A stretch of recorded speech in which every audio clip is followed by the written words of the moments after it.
जय हिंद दोस्तों। एक नया सेशन में हम लोग आज बात करने वाले हैं हिंदुस्तान कॉपर लिमिटेड की ओर से वैकेंसी रिलीज़ किया गया है। ठीक है, कोलकाता से ये वैकेंसी रिलीज़ किया गया है। बहुत ही बेहतरीन जॉब होती है। ठीक है, यहाँ पे कॉपर का यहाँ पे जो भी मटेरियल होती है, बहुत सारी चीज़ होती है। कॉपर का वायर होता है, बहुत सारा चीज़ बर्तन होता है, बहुत सारा चीज़ होता है। ठीक है, लक्स उक्स होता है, लगाया जाता बनता है। तो कॉपर ये कंपनी है। ठीक है, कॉपर बनाती है ये कंपनी, जनरेट करती है। हिंदुस्तान कॉपर लिमिटेड भारत सरकार की ये कंपनी है। यहाँ से वैकेंसी रिलीज़ किया गया, परमानेंटली जॉब है। ठीक है, हिंदुस्तान कॉपर लिमिटेड HCL इसी को बुलाता है। Invited application from the Indian nationals from the appointment to the post of the junior manager in various discipline cadres यहाँ पे eligible and interested candidate are the required to apply online. ठीक है, इसका official website पे जाकर आप form को fill up कर सकते हैं। ये पोस्ट जो वैकेंसी निकला हुआ है ना, सरकारी है। और यहाँ पे पोस्ट देख लीजिए, यहाँ पे 5 पोस्ट वैकेंसी निकला हुआ है। तो यहाँ पे आप लोग इसको देख सकते हो। 21/7/2024 लास्ट डेट आप लोग का यहाँ पे है। 1/7 से भराना स्टार्ट हुआ और 21/7 आप लोग का लास्ट डेट है। सबसे ज़रूरी बात ये है कि यहाँ पे जानो स्टार्टिंग कब है और एंड कब है। ओके। अब देखो डिसिप्लिन पे ग्रेड वाइज यहाँ पे सब चीज़ बताया गया कि वैकेंसी क्या है। माइनिंग के लिए इलेक्ट्रिकल, और उसके बाद कंपनी सेक्रेटरी और फाइनेंस और HR, ये पोस्ट है। 5 पोस्ट पे वैकेंसी निकला हुआ। अब ITI वाले के लिए यहाँ पे वैकेंसी नहीं निकला हुआ है। ओके, यहाँ पे निकला हुआ है बड़ा पोस्ट के लिए, जैसे कि डिप्लोमा जो की है उन लोगों के लिए पोस्ट निकला हुआ। ठीक है, और फाइनेंस में तो फाइनेंस में जानते हो चार्टर्ड अकाउंटेंट मांगा था। यहाँ पे MBA हो किए हो तो ये HR पोस्ट पे फिलअप करोगे। ओके, कंपनी सेक्रेटरी के लिए तो यहाँ पर भी हायर एजुकेशन है। तो ये चीज़ आप लोग को समझना होगा। ओके, अब देखो टोटल सीट की संख्या देखो, यहाँ पे बल्क मात्रा में 56 सीट पे वैकेंसी। यहाँ पे सब चीज़ सुविधा जो है ना सेंट्रल लेवल वाली मिलती है। TA DA HRA ये सब चीज़ यहाँ पे प्रोवाइड किया जाता है आप लोग को। देखो माइनिंग के लिए निकला हुआ है, 46 पोस्ट पे वैकेंसी निकला हुआ है। अब कैटेगरी वाइज आपको देखना है। ठीक है, उसके बाद से इलेक्ट्रिकल के लिए यहाँ पे देखोगे, इलेक्ट्रिकल वाले के लिए यहाँ पे भी निकला हुआ है।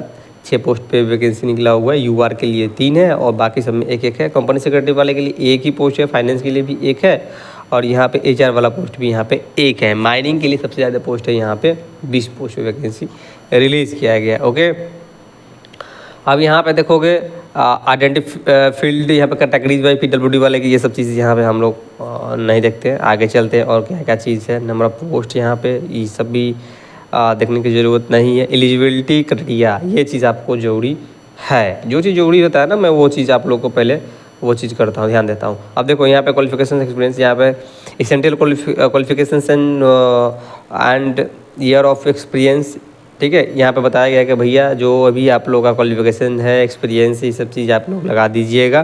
जैसे कि आप लोग का माइनिंग में बताया गया है कि यहाँ पे देखिए माइनिंग में डिप्लोमा की हो माइनिंग से, 5 ईयर एक्सपीरियंस है। आप रिलेवेंट फील्ड में foreman certificate of competency of the metalliferous minings, तो आप लोग एलिजिबल फॉर्म को फिलअप करने के लिए। बैचलर डिग्री माइनिंग से किए हो तो उस साल का एक्सपीरियंस है, आप एलिजिबल हो। फॉरमैन भी अगर किसी पद पे फॉरमैन का भी काम किए हो, कहीं भी काम किए हो फॉरमैन का, तो सर्टिफिकेट होगा, कंप्लीटनेस जो होगा, तो आप कोई दिक्कत नहीं है, फॉर्म को फिलअप कर सकते हो। Sound class management classification company, ये सब चीज़ यहाँ पे आप लोग को देखना होगा। उसके बाद से इलेक्ट्रिकल का यहाँ पे बताया गया कि इलेक्ट्रिकल में अगर डिप्लोमा किए हो, 5 ईयर एक्सपीरियंस है, रिलेवेंट फील्ड में बैचलर डिग्री इलेक्ट्रिकल इंजीनियरिंग से 2 ईयर एक्सपीरियंस है, तो आप एलिजिबल हो फॉर्म को फिलअप करने के लिए। सेक्रेटरी वाले के लिए ग्रेजुएशन पास हो, 5 ईयर एक्सपीरियंस है, आप एलिजिबल हो फॉर्म को फिलअप करने के लिए। Please find examinations of the institute of company secretary of India and या यूके से भी पढ़े हो, कोई दिक्कत नहीं है, यहाँ पे एलिजिबल फॉर्म को फिलअप करें। फाइनेंस में यहाँ पे बताया गया ग्रेजुएशन पास हो, 5 ईयर एक्सपीरियंस है, रिलेवेंट फील्ड में आप एलिजिबल हो। Intermediate examinations of institute of chartered accountant of institute of cost of work accountant of with 5 year experience in the relevant field. ठीक है, अगर आप 12th पास किए हो, चार्टर्ड अकाउंटेंट से किए हो तो भी आप एलिजिबल हो, लेकिन एक्सपीरियंस यहाँ पे होना चाहिए आपके पास कम से कम 5 ईयर का। ठीक है, PG की हो कोई दिक्कत नहीं है। Finance diploma, finance MBA BA ये सब की हो, 2 साल कम से कम एक्सपीरियंस होना चाहिए। HR का भी पोस्ट यहाँ पे निकला हुआ है, तो HR वाला पोस्ट के लिए भी यहाँ पे ग्रेजुएशन मांगा गया है। और PG या फिर डिप्लोमा किए हो या फिर HR पोस्ट के लिए MBA की हो, 2 साल का एक्सपीरियंस है, आप एलिजिबल हो फॉर्म को भरने के। यहाँ पर एप्लीकेंट वर्किंग इन गवर्नमेंट या semi government PSU other organisations shall submitted non objection certificate आपको लगाना होगा, कहीं भी काम किए हो या फिर कर रहे हो तो उसे लगाना होगा। Experience required in trainings, consultancy experience, teachings and या फिर फ्लोरशिप, इंटर्नशिप या फिर apprenticeship, academic project shall not be taken in the, ये सब चीज़ यहाँ पे देख लीजिएगा भैया, ये सब चीज़ें किए हो, क्या क्या किए हो, ये सब चीज़ यहाँ पे बताया गया। मिनिमम एज आप लोग का क्या होना चाहिए, ये चीज़ यहाँ पे बताया गया। मिनिमम 18 है, मैक्सिमम आप लोग का यहाँ पे कैटेगरी वाइज आप लोग को छूट मिलेगा।